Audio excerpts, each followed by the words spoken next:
Les caractéristiques de cette nation ont été données par Jésus-Christ lui-même. Il montre que cette nation, à l'instar des Juifs, recevra la vigne, qui est le symbolisme de la révélation prophétique, à travers laquelle la loi de Dieu est donnée. Et c'est là à travers un prophète. Et il dit, mais cette nation, contrairement aux Juifs, mettra en pratique la loi de Dieu. Or, aujourd'hui, sur toute la terre, il n'y a qu'une seule nation, la nation musulmane, qui adore le Dieu véritable d'Abraham, comme les Juifs, contrairement aux Juifs, insiste pour que les lois de Dieu soient appliquées sur la terre afin que nous retrouvions la paix, le bonheur et la justice que les humains ont perdu dans les jardins d'Éden. Quand Satan avait détourné nos premiers parents de la loi de Dieu et de l'adoration du Dieu unique. Donc aujourd'hui, la promesse faite à Abraham de bénir en lui toutes les familles de la terre s'est réalisée par l'envoi du prophète Mohammed, la paix de Dieu soit sur lui. Donc si vous voulez être dans cette promesse, vous voulez rester dans la religion d'Abraham, vous devez de croire à Mohammed, qui n'est pas votre ennemi, il est le frère de Jésus-Christ, il est le frère de Moïse, ce sont des cousins, mais c'est à lui que Dieu a confié la direction spirituelle et temporelle des êtres humains. Donc,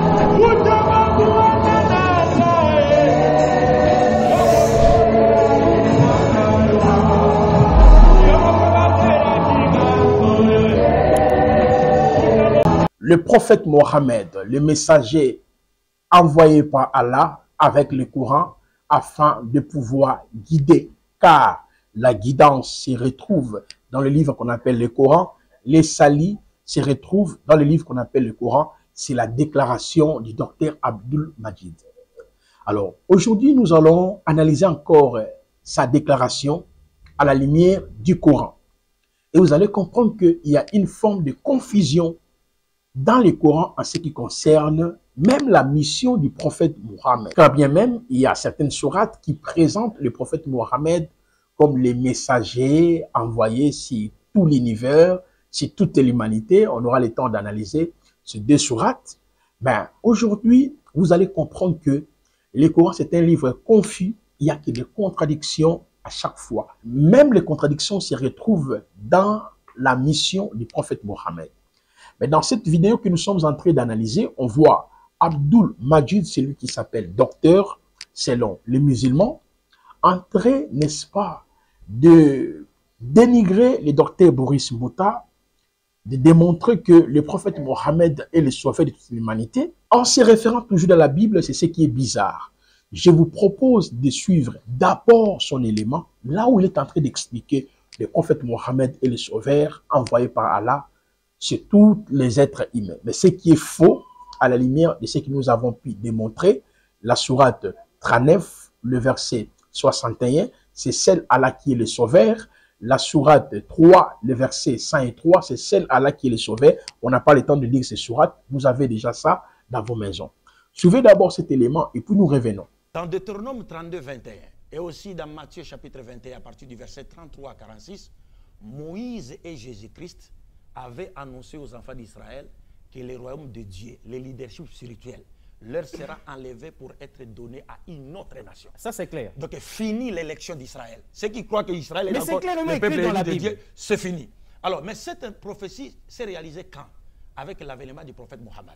Genèse chapitre 17, verset 20, Dieu dit, je bénirai Ismaël, je ferai de lui une grande nation. Mais quand est-ce que cette promesse faite à Ismaël s'est-elle réalisée? Parce que les Juifs, avant l'avènement de Mohammed, n'ont jamais connu un peuple qui les avait rivalisés et surpassé même dans l'adoration du Dieu unique et dans l'obéissance à la loi de Dieu. C'est seulement après l'avènement du prophète Mohammed et c'est seulement après Mohammed que les Arabes ont été connus dans le monde entier, et cela sur base des valeurs spirituelles et morales.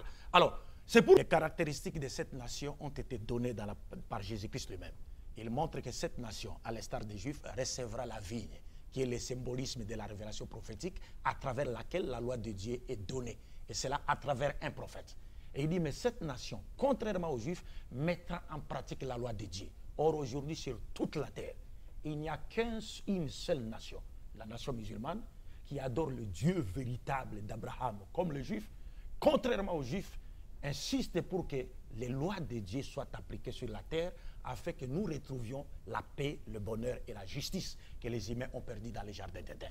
Quand Satan avait détourné nos premiers parents de la loi de Dieu et de l'adoration du Dieu unique.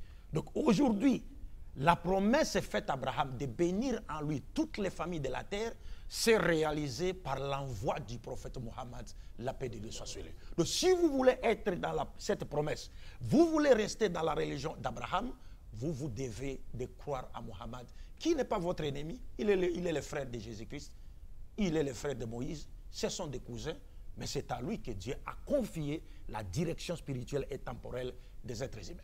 Donc, en réalité, en l'écoutant, vous avez l'impression, c'est comme si le Coran démontre que Mahomet a été envoyé à la totalité des êtres humains. Oui, il y a des versets comme ça. Mais regardez comment le Coran nous parle de la limite géographique de la mission du prophète Mohammed. En même temps, il y a une contradiction. À la fin du Coran, lorsqu'il essaie de raconter une histoire, il finit toujours à se contredire. Nous allons lire d'abord cette sourate qui explique comment Allah a envoyé des messagers dans chaque communauté. Et puis, on va lire d'autres sourates qui placent le prophète Mohammed étant le Rasoul, le dernier messager d'Allah. Prenons par exemple la sourate 16, le verset 36. Il est écrit dans cette sourate: nous avons envoyé dans chaque communauté un messager pour leur dire: adorez Allah et écartez-vous du tagui. Alors Allah, en guidant, regardez très bien, alors Allah en guidant certains, mais il y en avait qui ont été destinés à l'égarement. Parcourez donc la terre et regardez quelle fut la fin de ceux qui traitaient nos messagers des menteurs. Donc cette sourate démontre que dans chaque communauté, Allah a envoyé un messager. Déjà, la sourate contredit largement Dr Abdul Majid le fait d'attester que le prophète Mohammed est le sauveur de toute l'humanité. Cette sourate démontre que dans chaque communauté, Allah a envoyé un messager pour guider le peuple. Donc c'est faux. Si le prophète Mohammed est le sauveur de toute l'humanité, il doit normalement sauver même les gens sur qui Allah avait envoyé des messagers. On prend la sourate 10, le verset 47. Je vous amène pour comprendre une contradiction même dans la mission du prophète Mohammed. Dans la sourate 10, le verset 47, qui nous dit, la sourate 10, le verset 47 nous dit: à chaque communauté, un messager. Lorsque le messager vint, tous se décidant en équité entre eux, il ne fit point lésé. Donc, cette sourate démontre qu'en clair, dans chaque communauté, un messager, c'est-à-dire les Asiatiques ont reçu un messager, les Européens, un messager, les Africains, un messager, à la lumière du Coran. Bon, c'est bon, c'est bon. On prend maintenant une autre sourate qui place le prophète Mohammed étant le Rasoul, le messager d'Allah, la sourate 36, le verset 2 jusqu'au verset 6e. Et dans cette sourate, que nous dit le Coran, la sourate 36, le verset 2 jusqu'au verset 6e. Lisons cette sourate ensemble, mes chers frères et sœurs, et vous-même, vous allez tirer une conclusion à la fin. La sourate 36, le verset 2 à 6. Alors, lisons le verset 6e. Pour que tu avertisses un peuple dont les ancêtres n'ont pas été avertis. Regardez bien. D'après cette sourate, les ancêtres du prophète Mohammed, les Arabes, n'ont reçu aucun messager. Je vous ai dit, il y a une confusion même dans la mission du prophète Mohammed. Pour que tu avertisses un peuple dont les ancêtres n'ont pas été avertis, ils sont donc insouciants. D'après cette sourate 36, le verset 6, aucun messager a été envoyé, n'est-ce pas, à la tribu du prophète Mohammed. Autrement dit, aux Arabes. Les Arabes n'avaient pas reçu un messager. Le Coran est clair. Pourquoi dans chaque communauté, comme nous avons vu dans la sourate 10, le verset 47, la sourate 16, le verset 36, Allah a envoyé dans chaque communauté des messagers. Mais les ancêtres du prophète Mohammed n'avaient pas reçu le messager. Regardez dans le verset 43. Quand nos versets édifiants leur sont récités, ils disent, ce n'est là qu'un homme qui veut vous repousser de ce que vos ancêtres adoraient. Il disait, ceci le Coran n'est qu'un mensonge inventé. Ceux qui ne croient pas disent de la vérité et ceux qui ne croient pas disent de la vérité quant à leur vie, ce n'est ce n'est là qu'une magie évidente. C'est-à-dire, les ancêtres du prophète Mohammed, quand le prophète d'Allah a envoyé le prophète Mohammed, parce qu'il n'avait pas reçu des messagers, et il traitait les prophètes et les messages comme de la magie. Il ne croyait même pas à cela. Dans le verset 44, pourtant, nous ne leur avons pas donné des livres à étudier. Ici, Allah est clair. Il n'a pas donné les livres. Pourquoi? Quand Allah envoie le messager, il donne les livres pour guider le peuple.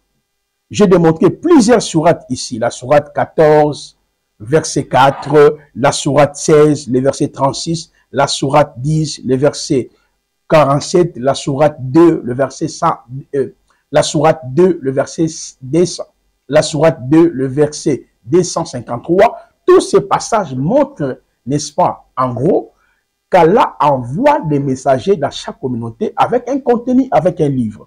Mais ici, on voit clairement qu'Allah a envoyé le prophète Mohammed à la tribu. Ici, on voit clairement qu'Allah a envoyé le prophète Mohammed, mais son peuple ne le croyait même pas au Coran. Le peuple ne croyait même pas au prophète d'Allah. Oh, dans le verset 44 est tellement clair. Pourtant, nous ne l'avons pas donné des livres à étudier, les ancêtres du prophète Mohammed. Et nous ne leur avons envoyé avant toi aucun messager. Soulignez très bien cette partie-ci. Pourtant, nous ne l'avons pas donné les livres. Dans la première des choses, les ancêtres du prophète Mohammed n'avaient pas reçu un livre. La deuxième des choses, nous ne leur avons envoyé avant toi aucun messager. C'est ce qui est écrit dans le Coran. Waouh, c'est magnifique. Allah est tellement puissant, Allah est miséricordieux. Mes chers frères, vous comprenez que le Coran, c'est un livre explicite, en quelque sorte, un livre clair. Mais vous allez voir une confusion. Regardez. Nous venons de voir que les ancêtres du prophète Mohammed n'avaient reçu aucun messager. Allah a envoyé le prophète Mohammed pour les guider, comme il a envoyé dans chaque communauté des messagers. Prenons par exemple la sourate 35. Ok? Là où Allah confirme la véracité du ministère du prophète Mohammed. La sourate 35, le verset 25 à 26. Le texte nous dit ceci. Nous t'avons envoyé avec la vérité en tant qu'annonciateur et avertisseur pour les Arabes.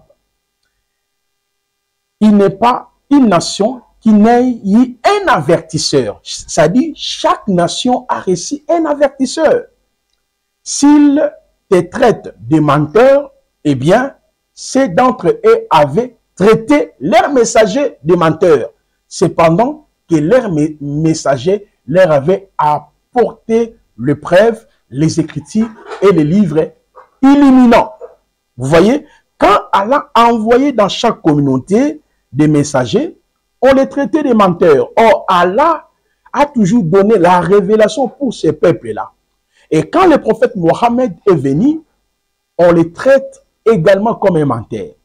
À la lumière de ce qui précède, avant de lire la sourate 2, dans la sourate 2, le verset 125 jusqu'au verset 127, c'est là où commence la contradiction.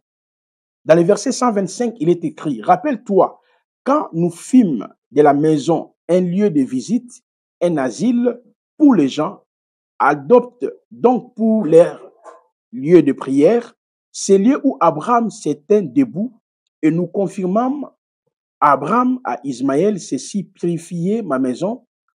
Pour ceux qui tournent autour, ils font retraite pieuse, s'inclinent et se prosternent. » Ici, on voit que Abraham et Ismaël, c'est-à-dire Ibrahim et Ismaël, ont visité déjà les ancêtres du prophète Mohammed. C'est une confusion totale. Une confusion totale, même dans la chaîne de transmission. Mais comment on peut dire que Mohammed peut être le sauveur? Regardez dans le verset 26. Quand Abraham supplia, « Oh mon Seigneur, fais de cette cité un lieu de sécurité, fais attribution de fruits à ceux qui parmi ses habitants auront crié à Allah et au jour dernier. » On montre clairement ici qu'en réalité, les ancêtres n'est-ce pas, du prophète Mohammed avait bel et bien réussi un messager de la part du Seigneur.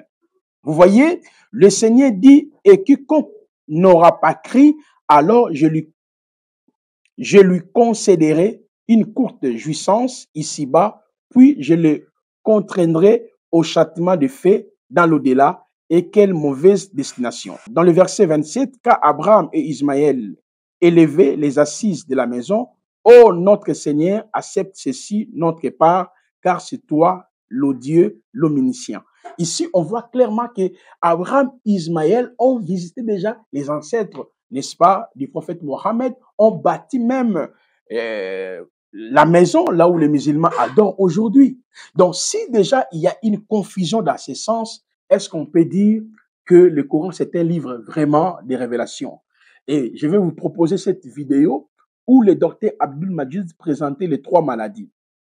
Le non-maîtrise de la lettre, le manque de l'intelligence du contexte, et il disait que le Boris Mbouta n'avait pas suivi une très bonne formation. C'est ce que nous remarquons dans sa manière de parler. Il n'a pas compris qu'il y a même la confusion dans la chaîne de transmission de la mission. Il n'a pas compris, il n'a même pas compris qu'il y a une confusion. Il n'a même pas compris qu'il y a une grande confusion dans le Coran en ce qui concerne la mission du prophète Mohammed. Comment on peut dire qu'il est le sauveur de l'humanité? Suivez d'abord ces 3 maladies. M'a opposé à un frère qui se dit pasteur, c'est un pasteur bien sûr. Le pasteur Boris Mbouta. Oui, c'est un pasteur autoproclamé. Vous pesez bien vos mots. Oui, c'est bien, je le pèse très bien parce que lui-même l'a dit que le débat, M. Abdul Majid a une expérience de presque ou plus de 20 ans. C'est reconnu universellement. En toute humilité. Donc après diagnostic, j'ai trouvé que mon frère Mbouta souffrait notamment de 3 maladies. La première maladie, c'est qu'il n'a pas la maîtrise d'abord de la lettre. C'est-à-dire qu'il ne maîtrise pas la lettre de la prophétie et il voudrait discuter avec moi sur l'esprit de la prophétie. Alors c'est comme un profane qui n'a pas fait les droits et qui ne connaît pas l'esprit de la loi, mais qui voudrait discuter avec les juristes sur l'esprit de la Constitution. Et 2, il souffre d'une seconde maladie qui est donc le manque de l'intelligence du contexte. Il n'a pas la connaissance du contexte. C'est ce que j'ai voulu d'ailleurs démontrer lors de notre deuxième débat sur Studio 210. Malheureusement pour lui, il a pris fuite. Nous attendions ça avec impatience. Il a pris fuite. Donc moi, je suis prêt à l'affronter où que ce soit et quand que ce soit. Et cette fois-ci, je lui promets de ne plus porter de gants. Je vais venir sans gants. 3e maladie. La 3e maladie, c'est que le fait qu'il n'a pas une formation, il n'a pas reçu une formation pastorale classique, n'est-ce pas? Donc il se contente maintenant de copier-coller à partir du net. C'est-à-dire il prend des choses sur le net et il vient dire, il vient raconter cela. Alors les personnes non averties, c'est-à-dire sa stratégie c'est quoi? Il parle avec détermination et à travers cette détermination, il voudrait faire croire aux personnes non averties qu'il est en train de dire la vérité. Alors, mais malheureusement pour lui, il était en face d'un fils de l'islam invincible. Il savait qu'il ne pouvait pas s'en sortir. C'est pourquoi il n'avait qu'à prendre la poudre de l'escampette. Alors donc, les preuves sont dans ses propres paroles que j'ai voulu démontrer lors de notre second débat. Mais malheureusement, comme je venais de le dire tantôt, il a pris fuite. Parce que j'ai voulu que ce débat, le second débat, n'oppose pas Mbouta Abdul Majid, mais que le second débat oppose plutôt Mbouta à Mbouta. Ça aurait été un débat Mbouta contre Mbouta. Il devait se mirer. Oui, lui-même, il devait débattre contre lui-même pour le montrer. Parce que là, je vais le dire sincèrement. Mbouta contre Mbouta. Oui, je vais le dire sincèrement que j'ai j'ai débattu avec des pasteurs, et j'ai débattu également avec des chrétiens ordinaires, mais je n'ai jamais débattu avec un pasteur qui soit, excusez-moi le terme, ignorant de la Bible à ce niveau, jusqu'à ce niveau. Ça, c'était la première fois. Et bon, mais si Dieu le veut, parce qu'il dit demain il pourra encore y avoir un débat. Si Dieu le veut. Si Dieu le veut. En craint.